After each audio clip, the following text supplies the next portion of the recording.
Visit की दुनिया में हजारों गिल्ड्स हैं, लेकिन एक ऐसी गिल्ड है जिसकी चर्चा पूरी फेरी किंगडम में है। लोग इसे दुबई का दूसरा नाम कहते हैं, पर यहाँ के विजिट के लिए ये उनका घर है।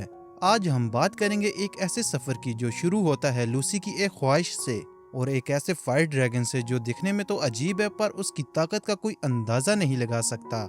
कहानी की शुरू में हम लूसी को देखते हैं जो पावरफुल गेट की तलाश में मैजिशियन शॉप आई होती है, लेकिन शॉपकीपर बताता है उसके पास सिर्फ आम जादू ही एटम है। लेकिन उन गेट की को छोड़कर मेरे पास और भी बहुत कुछ है, ये देखो, तुम इससे अपने कपड़ों का कलर चेंज कर सकती हो।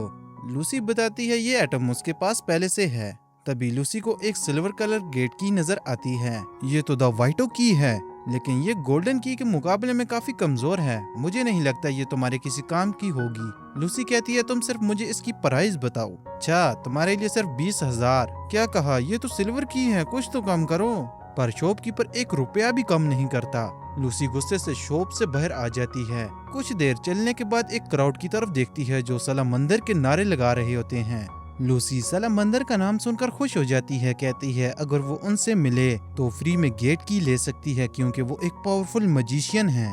दूसरी तरफ हम हमारे मैन कैरेक्टर को देखते हैं जो सलामंदर को ढूंढ रहा होता है, जिसका नाम नत्सु होता है, और उसके साथ एक बोलने वाली बिल्ली होती है जिसका नाम हैप्पी है। नत्सु हैप्पी से कहता है इग्निल ही सलामंदर है ना? इस पर हैप्पी बताता है हाँ मैंने सुना है, इग्निल एक फायर ड्रैगन है। तभी नत्सु सामने देखता है एक क्राउड सलामंदर के नारे लगा रहा होता है।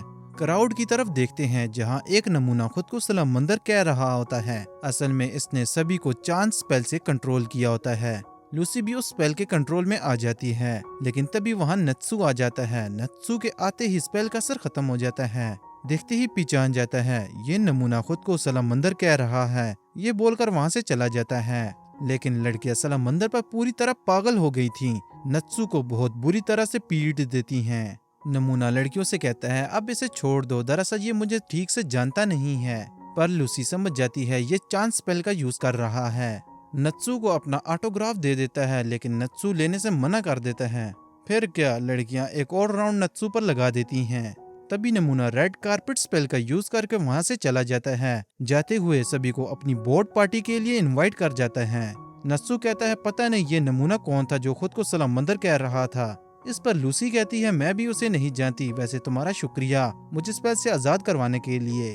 अगले सीन में लूसी नत्सु और हैप्पी को पार्टी देती है। दोनों पागलों की तरह खाने पर टूट पड़ते हैं। लूसी बताती है मैं भी एक मैजिशियन हूँ, लेकिन मुझे कुछ समझ नहीं आ रही है। चांद स्पेल पर काफी टाइम पहले ही बैन लग गया था, उस नमूने के पास ये स्पेल कैसे आया? अच्छा इस बात को छोड़ो, तुम्हें पता है मैं एक गिल्ड ज्वाइन करने के लिए ढूंढ रही हूँ, पर मुझे अभी तक कोई गिल्ड मिली नहीं। मेरा सपना है मैं फेरी टेल गिल्ड का हिस्सा बनूं और लोगों की मदद करूं। तुम्हें ये बात समझ नहीं आएगी क्योंकि तुम एक जादूगर नहीं हो। तभी हैप्पी कहता है यार तुम बहुत दिमाग खाती हो। लूसी कहती है वैसे तुम यहाँ किस काम के लिए आए हो? नत्सु बताता है वो सलामंदर को ढूंढ रहे हैं। पता नहीं वो नमूना कौन था जो खुद को सलामंदर बोल रहा था। वैसे तुम खुद बताओ वो किस एंगल से तुम्हें फायर ड्रैगन लग रहा था? 1 मिनट, मुझे कुछ समझ नहीं आ रही है। तुम्हारा दोस्त एक फायर ड्रैगन की तरह है? अरे नहीं, वो तो एक असली ड्रैगन है। हैप्पी बताता है असल में इग्निल ही एक असली ड्रैगन है। ये सुनकर लूसी डर जाती है। लूसी को इनकी बातों पर यकीन नहीं होता। वो खाने का बिल पे करके वहाँ से जाने लगती है। अगले सीन में लूसी विजिट की मैगजीन पढ़ रही होती है, लेकिन तभी वहाँ पर वही नमूना आ जाता है। मैं तुम्हें अपनी बोर्ड पार्टी के लिए इनवाइट करने आया हूँ। लूसी कहती है अब तुम्हारा स्पेल मुझ पर काम नहीं करेगा क्योंकि मुझे इसके बारे में पता चल गया है। वैसे भी इस स्पेल की एक कमजोरी है, जो भी इसके बारे में जानता है ये उस पर काम नहीं करता। ओहो अच्छा, वैसे मुझे पहले से ही पता था तुम एक जादूगर हो। मुझे पता चला है तुम फेरी गिल्ड ज्वाइन करना चाहती हो।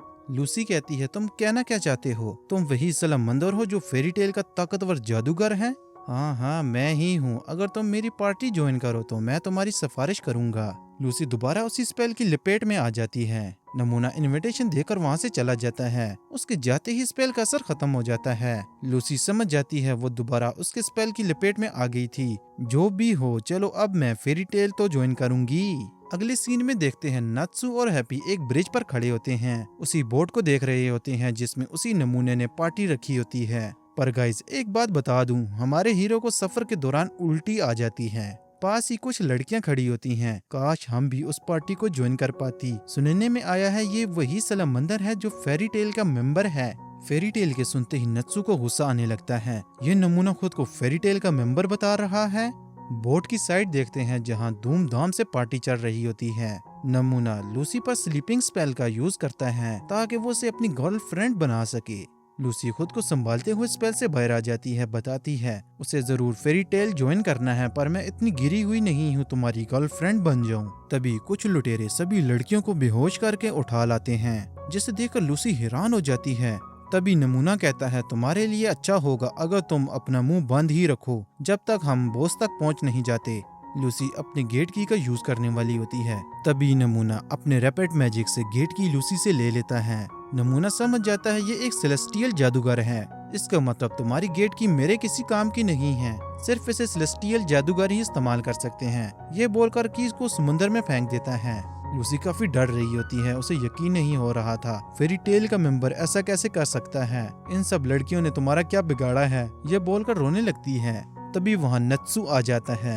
हैप्पी लूसी से पूछता है तुम यहाँ क्या कर रही हो। इस पर लूसी बताती है इसने बोला वो मुझे फेरी टेल ज्वाइन करवाएगा। हैप्पी लूसी को लेकर बोट से दूर जाने लगता है। नमूना अपने गार्ड से कहता है जल्दी उसे पकड़ो, नहीं तो ये हमारी मैजिक काउंसिल में शिकायत दर्ज करवा देगी। रैपिड मैजिक से हैप्पी पर हमला कर देता है, पर हैप्पी बड़े आराम से हमलों को डोज कर लेता है और लूसी को बताता है उसके पंख थक गए हैं। इसी के साथ ये दोनों समुद्र में गिर जाते हैं।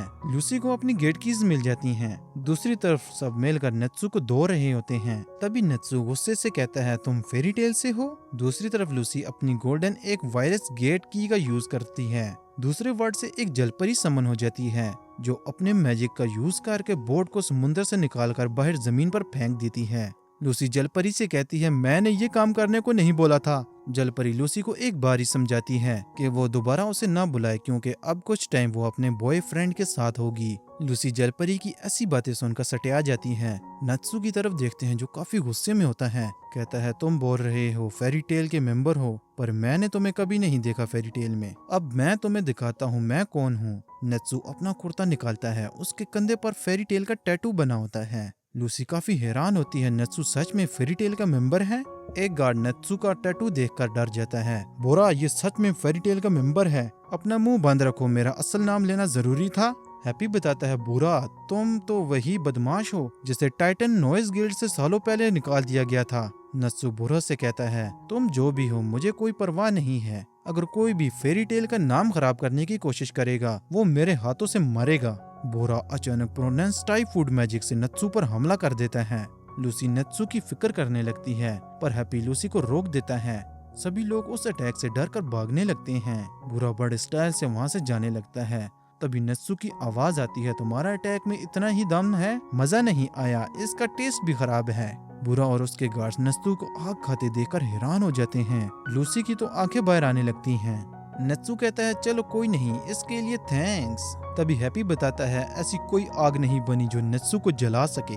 लूसी नत्सू की ऐसी पावर को देखकर यकीन नहीं कर पाती कोई आग भी खा सकता है। नत्सू कहता है चलो अब तैयार हो जाओ, हमला करने की बारी मेरी है। अपने मुंह से ड्रैगन की तरह आग निकालता है। ये हमला इतना खतरनाक होता है एक झटके में सभी लुटेरों को धूल चटा देता है। लेकिन तभी एक लुटेरा नत्सू को पहचान लेता है। इसकी बॉडी पर जो निशान है सब देखो, यही है सलामंदर। पर नत्सू ड्रैगन शेवर पंजों का यूज करते हुए बोरा पर हमला कर देता है। बोरा और नत्सू के दरमियान काफी खतरनाक फाइट शुरू हो जाती है। दूसरी तरफ लूसी हैप्पी से पूछ रही होती है नत्सू आग को निगल कर उसी से हमला कर रहा है, ऐसा तो कोई नहीं कर सकता। हैप्पी बताता है ये ड्रैगन स्किल है जो काफी टाइम पहले खत्म हो गई थी। पुराने जमाने की बात है, कुछ माहिर विज़र्ड इस टेक्निक से ड्रैगन को हराया करते थे। पर नत्सू इस टेक्निक से काफी ज्यादा पावरफुल हो जाता है और नत्सू को रोकना नामुमकिन है। ये स्किल इग्निल ने नत्सू को सिखाई थी। दूसरी तरफ अभी भी फाइट चल रही होती है। बुरा जो भी फायर से हमला करता है नत्सू उसे निगल लेता है और एक काफी पावरफुल हमला करता है जिससे बुरा की हालत खराब हो जाती है। लूसी नत्सू की पावर देखकर यकीन नहीं कर पाती, फेरी टेल के मेंबर्स इतने ज्यादा पावरफुल कैसे हैं। तभी वहाँ विलेज की आर्मी आ जाती है। नत्सू लूसी को लेकर भागने लगता है। लूसी पूछती है तुम मुझे कहाँ लेकर जा रहे हो। नत्सू कहता है फेरी टेल गिल्ड ज्वाइन करनी है ना, तो मेरे साथ चलो। लूसी भी मान जाती है। अगले सीन में हम मैजिक काउंसिल को देखते हैं। जहाँ पर सभी गिल्ड के लीडर इकट्ठे होते हैं जो फेरी टेल को तबाह और बर्बाद करने का प्लान बना रहे होते हैं। लूसी की साइड देखते हैं जो फेरी टेल गिल्ड पहुंच जाते हैं। नत्सू एंटर करते ही एक मेंबर को पीट देता है, कहता है तुमने मुझसे झूठ क्यों बोला, इग्नल शहर में है, मुझे पता चला है तुम लड़कियों से मार खा कर आए हो। बस ये बात कहने की देरी थी, सभी आपस में लड़ने लगते हैं। लड़ाई के दौरान हम एक लड़के को देखते हैं जिसका नाम ग्रेव ब्लस्टर है। अबे ओ नत्सू इधर आ, तू खुद को ज्यादा ताकतवर समझता है, मुझसे फाइट कर। आगे से नत्सू कहता है जा पहले ढंग के कपड़े पहन कर आ, फिर मुझसे लड़ना। तभी वहाँ एक और बंदा आता है जिसका नाम एल्फ मैन है जो काफी होशियार होता है। ये ऐसा विज़र्ड है जिसे हर टाइम लड़ना पसंद है। तुम सब बच्चों को मैं दिखाता हूँ असली मर्द क्या होता है। नत्सू और ग्रेव ब्लास्टर एक पंच से एल्फ मैन को उड़ा देते हैं, पर लूसी तो एकदम खुश होती है, वो फेरी टेल गिल्ड में खड़ी है। तभी वहाँ एक लड़की आ जाती है जिसका नाम मीरज होता है। लूसी कहती है हमें इन्हें रोकना चाहिए। मीरज कहती है इन्हें इनके हाल पर छोड़ दो। तभी मीरज का हाल से बेहाल हो जाता है। सभी अपनी अपनी पावर्स को एक्टिवेट कर लेते हैं एक दूसरे को मारने के लिए। तभी वहाँ फेरी टेल का मास्टर आ जाता है जिससे सब देखकर डर जाते हैं, पर नत्सू मास्टर को देखकर जरा भी नहीं डरता। मास्टर नत्सू को उसकी जगह याद करवा देता है।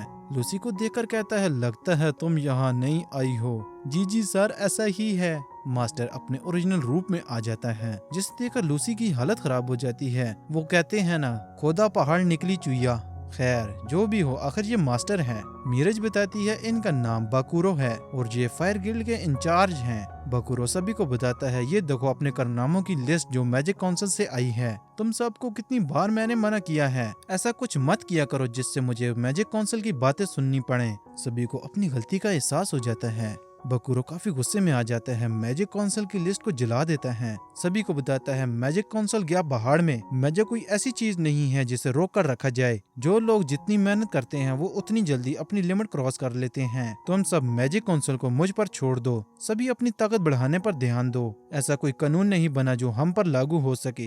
फेरी गिल्ड को नंबर 1 पर लाओ। सभी स्पीच सुनकर काफी जोश में आ जाते हैं। अगले सीन में मीरज लूसी के हाथ पर फेरी टेल का टैटू का ठप्पा लगा देती है। बताती है अब तुम ऑफिशियली फेरी टेल की मेंबर बन गई हो। लूसी ये सुनकर काफी खुश होती है।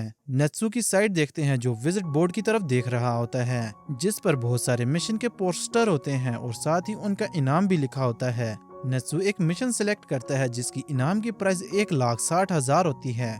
लेकिन तभी एक बच्चा आता है। एक मेंबर से पूछता है मेरे डैड अभी तक वापस क्यों नहीं आए हैं। बकुरो उस बच्चे से कहता है सब्र रखो, तुम्हारे डैड फेरी गिल्ड के मेंबर हैं जो माउंटेन हुकागे मिशन पर गए हैं जो कोई आम मिशन नहीं है। तभी बच्चा गुस्से से कहता है मेरे डैड को गए 3 दिन से ऊपर हो गए हैं और उन्हें कोई ढूंढने भी नहीं गया है। बकुरो बच्चे पर चिल्लाने लगता है। बच्चा गुस्से से बकुरो को पंच मारकर भाग जाता है। जाते हुए कहता है फेरी टेल बकवास गिल्ड है। नत्सू को बकुरो की बात से काफी गुस्सा आ जाता है। मिशन बोर्ड को तोड़कर अपना सामान लेकर माउंटेन हुकागे मिशन पर चल पड़ता है।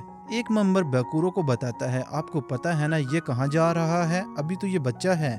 बकुरो कहता है कोई किसी को जबरदस्ती किसी मिशन से रोक नहीं सकता।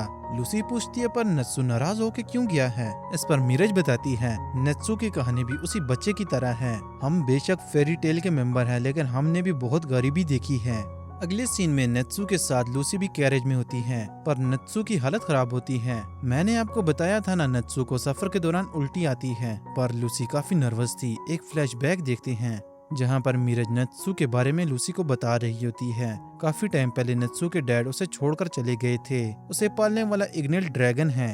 लूसी ड्रैगन का नाम सुनकर हैरान हो जाती है। नत्सू को ड्रैगन ने पाला है, उसे अपनी बोली और मैजिक भी सिखाया था। एक दिन पता नहीं वो ड्रैगन कहाँ चला गया, लेकिन नत्सू को पूरा यकीन है वो एक दिन इग्निल को ढूंढ लेगा।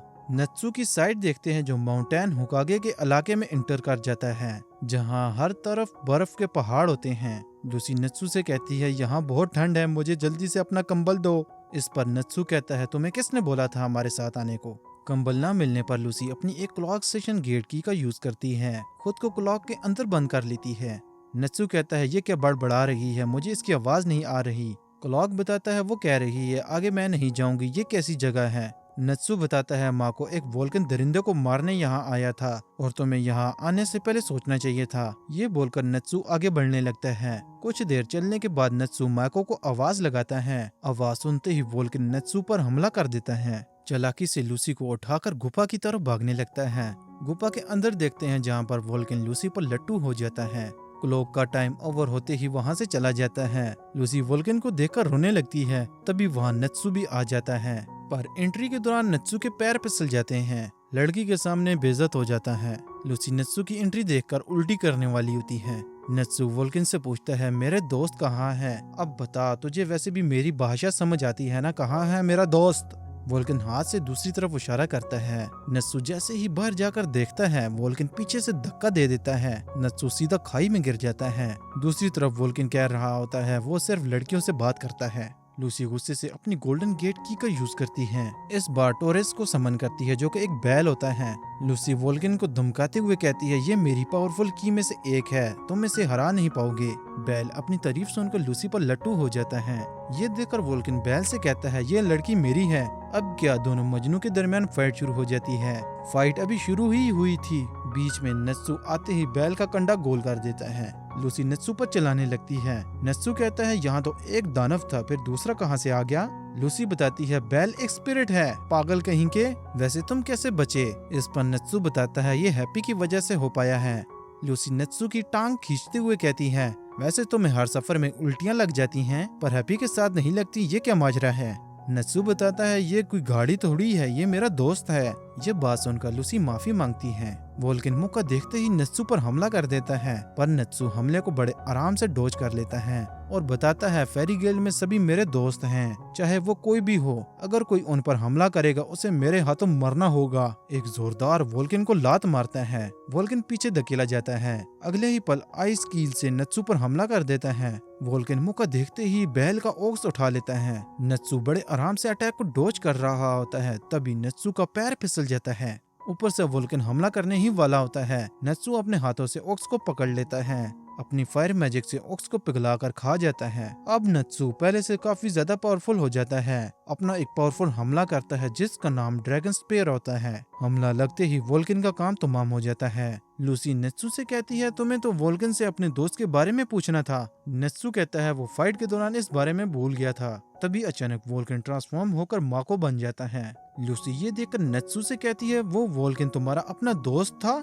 इस पर हैप्पी बताता है, वोल्कन ने माको की बॉडी पर कब्जा कर लिया होगा। अक्सर वोल्कन जीतने के लिए अपने ओपोनेंट की बॉडी पर कब्जा कर लेते हैं। माको के साथ भी ऐसा ही हुआ होगा। नत्सु इमोशनल हो जाता है, तुम मर नहीं सकते, रोमियो तुम्हारा वेट कर रहा है। ये बात सुनकर माको को होश आ जाता है। नत्सु को बताता है, मैंने 19 वोल्कन को मार दिया था और आखिर में एक मुझ पर हावी हो गया। अब मैं अपने बेटे से नजर नहीं मिला पाऊंगा। नत्सु माको को थोड़ा मोटिवेट करता है, 19 को मारना कोई आम बात नहीं है। लूसी माको की बात सुनकर मन में कहती है, इस अकेले ने 19 दरिंदों को मार दिया था, ये फेरी टेल तो काफी मिस्टीरियस है। लूसी नत्सु को देखकर ब्लश करने लगती है।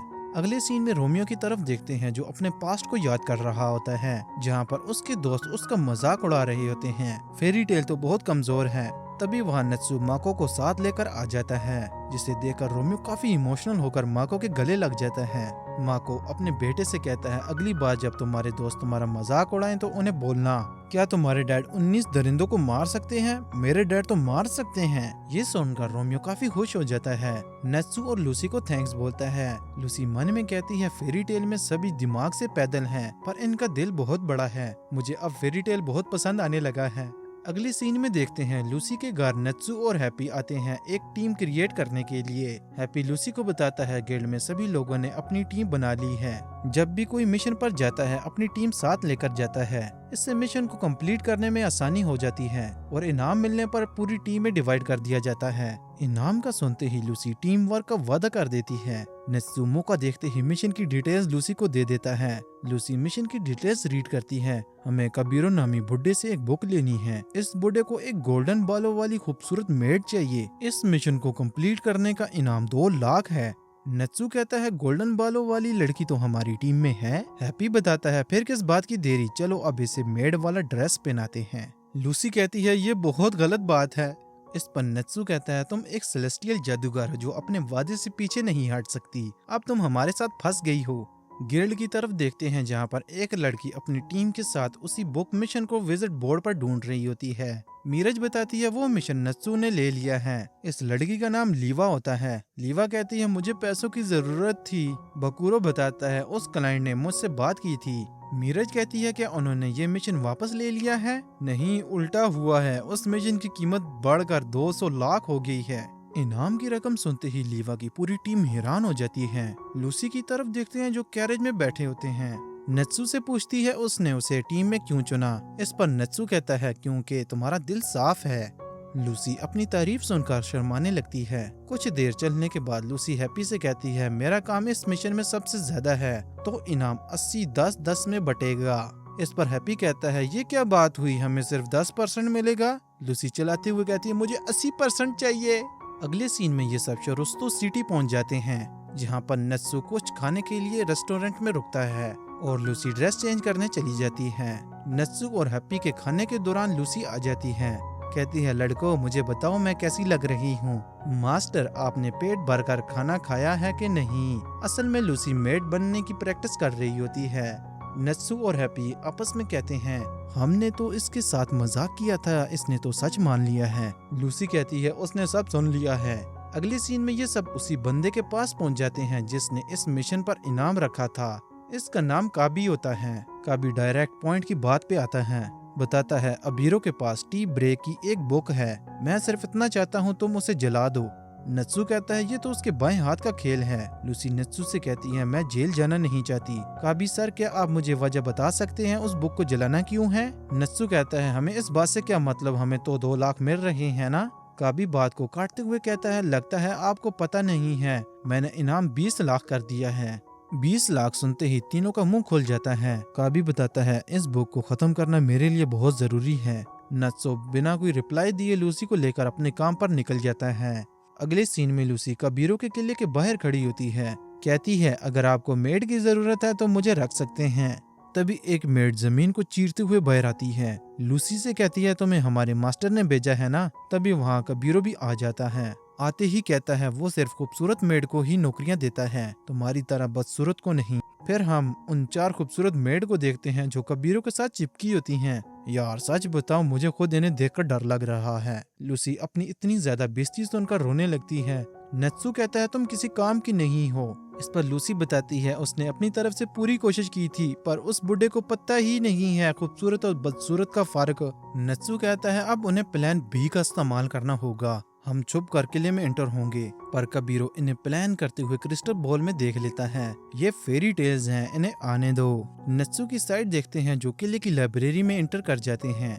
हैप्पी अपने सर को एक खोपड़ी से कवर कर लेता है जिसे देखकर लूसी को डर से हार्ट अटैक आने वाला था। फिर ये सब एक एक करके पूरे कमरों को चेक करते हैं लेकिन चेकिंग के दौरान मेड इन पर हमला कर देती हैं। पर नत्सू बड़े आराम से मेड को हैंडल कर लेता है। फिर ये सब किले की सबसे बड़ी लाइब्रेरी में पहुंच जाते हैं। लूसी कहती है कभी सोचा नहीं था कबीरो बुढ़ा एक किताबी कीड़ा होगा। नत्सू कहता है चलो काम पे लग जाओ। लूसी कहती है अब इतनी सारी किताबों में से उस एक को कैसे ढूंढे, लेकिन तभी वो बुक नत्सू को मिल जाती है। जैसे ही उसे जलाने वाला होता है लूसी नत्सू से बुक ले लेती है। कहती है इसे मशहूर विजिट कीमो ने लिखा है, मैं उनकी बहुत बड़ी फैन हूँ। नत्सू कहता है तुम्हारी फैन फॉलोइंग गई पहाड़ में, मुझे दो मैं इसे जला दूँ। लूसी कहती है तुम गवार क्या जानो इस बुक की कीमत को। हैप्पी कहता है फिर हमारे मिशन का क्या। इस पर लूसी कहती है मिशन गया तेल लेने, और साथ रोने भी लगती है। कहती है तुम उसे बताना हमने उस बुक को जला दिया है।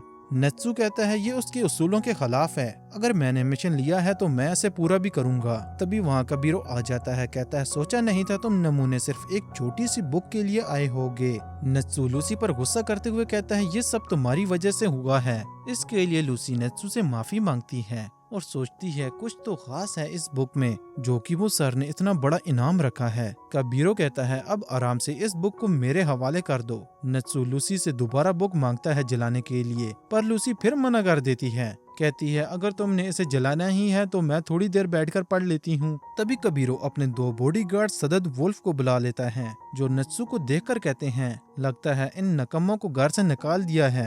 लूसी नत्सू से कहती है तुम इन्हें कुछ टाइम के लिए रोक कर रखो, मुझे लगता है जरूर कोई राज है इस बुक में। ये बात कबीरो भी सुन लेता है। सोचता है ऐसा कौन सा राज है इस बुक में जो मुझे भी नहीं पता। लूसी के पीछे जाने लगता है। नत्सू हैप्पी से कहता है तुम लूसी के साथ रहो, इन्हें तो मैं देख लेता हूँ।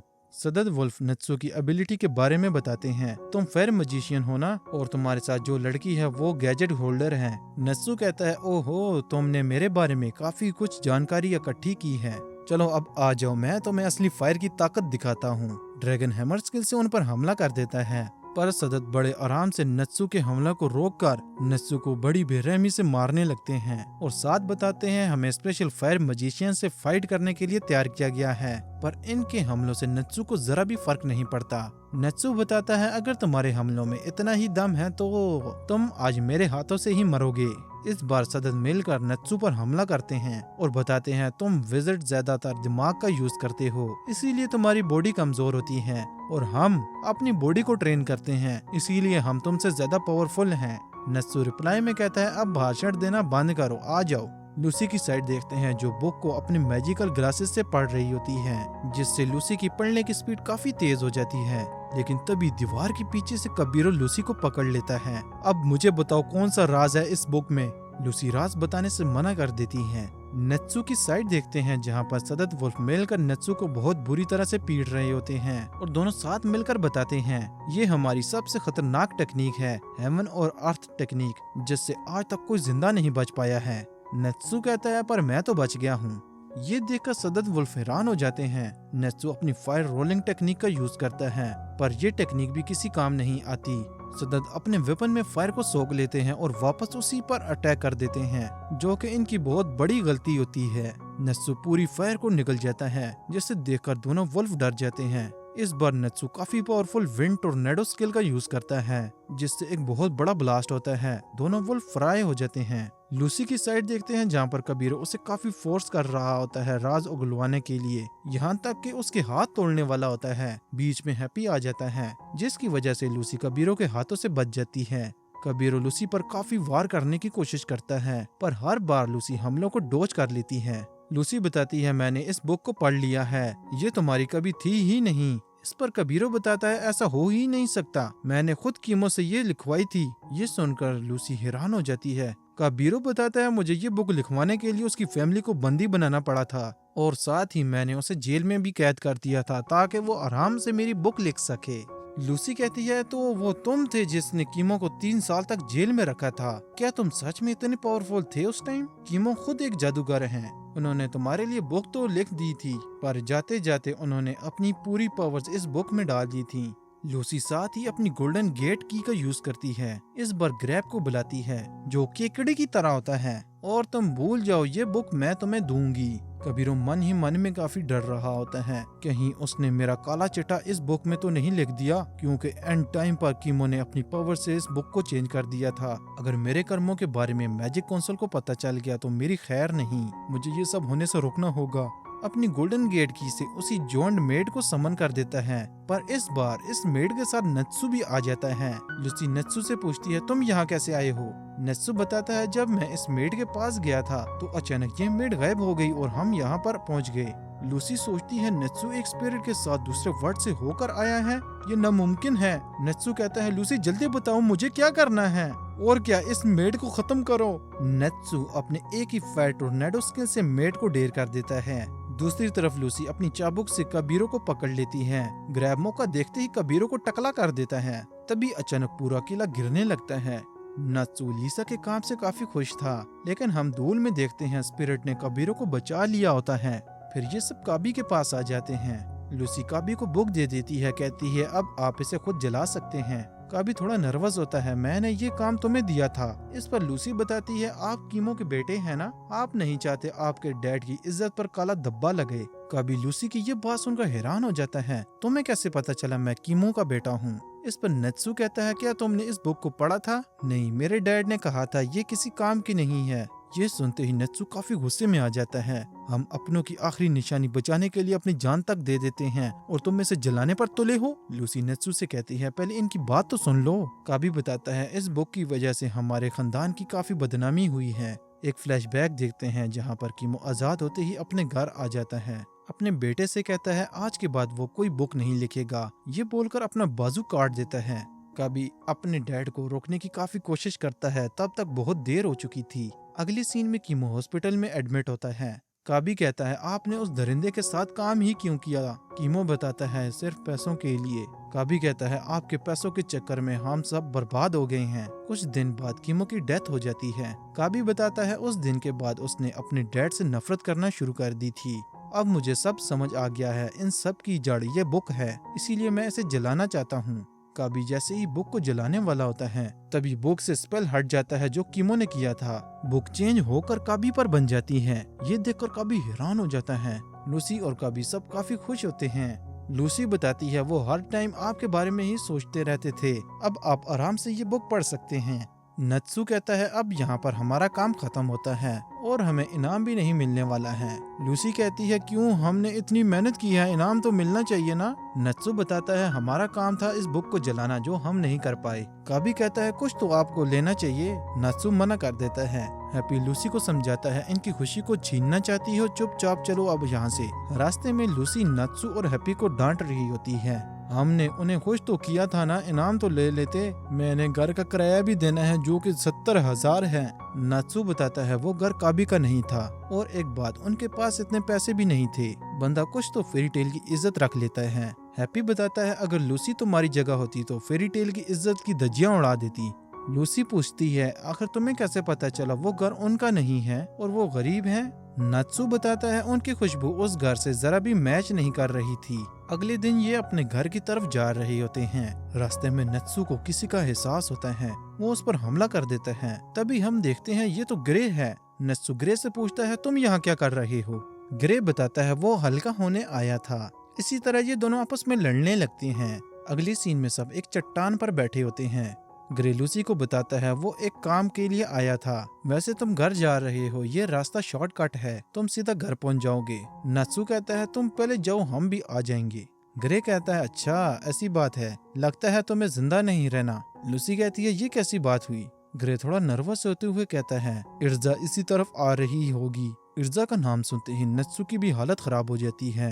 हैप्पी बताता है फेरी टेल की सबसे पावरफुल विजिट वही है। लूसी कहती है मैं बहुत एक्साइटेड हो रही हूँ उनसे मिलने के लिए, आखिर वो कैसी दिखती हैं। ग्रे बताता है किसी चुड़ैल से कम नहीं है। नत्सु बताता है वो एक किक से 3 पहाड़ों को उड़ा देती है।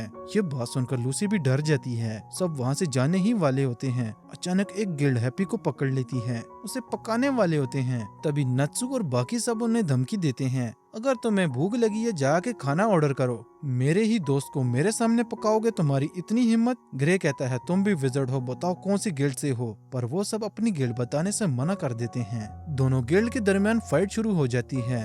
फाइट कुछ टाइम तक चलती है लेकिन फेरी टेल गिल्ड इन पर भारी पड़ रही होती है। कुछ देर फाइट करने के बाद फेरी टेल जीत जाती है। इससे पहले ये इनसे कुछ उगलवाते तभी वहाँ एक मिस्टीरियस पर्सन आता है जो एक झटके में अपने साथियों को लेकर वहाँ से चला जाता है। लेकिन ग्रे ने एक बंदे से उस पर्सन का नाम सुन लिया था जिसका नाम लाला बाई होता है। दूसरी तरफ शहर में हम एक और पावरफुल लड़की को देखते हैं जिसके हाथ में बहुत बड़ा दानव का दांत होता है जिससे सब शहर वाले डर रहे होते हैं। मेरे ख्याल से यही इर्जा है। अब कहानी में मजा आएगा। एक तरफ वो पावरफुल लाला बाई और दूसरी तरफ इर्जा। पर दोस्तों ये एपिसोड यहीं पर खत्म होती है। उम्मीद करता हूँ आपको वीडियो पसंद आई होगी। गाइस इतनी मेहनत से आपके लिए वीडियो बनाता हूँ, कुछ तो सपोर्ट कर दिया करो, कम से कम चैनल को सब्सक्राइब कर दिया करो। वैसे सब मुझे कमेंट में बताओ इस एनिमे का नेक्स्ट पार्ट चाहिए कि नहीं।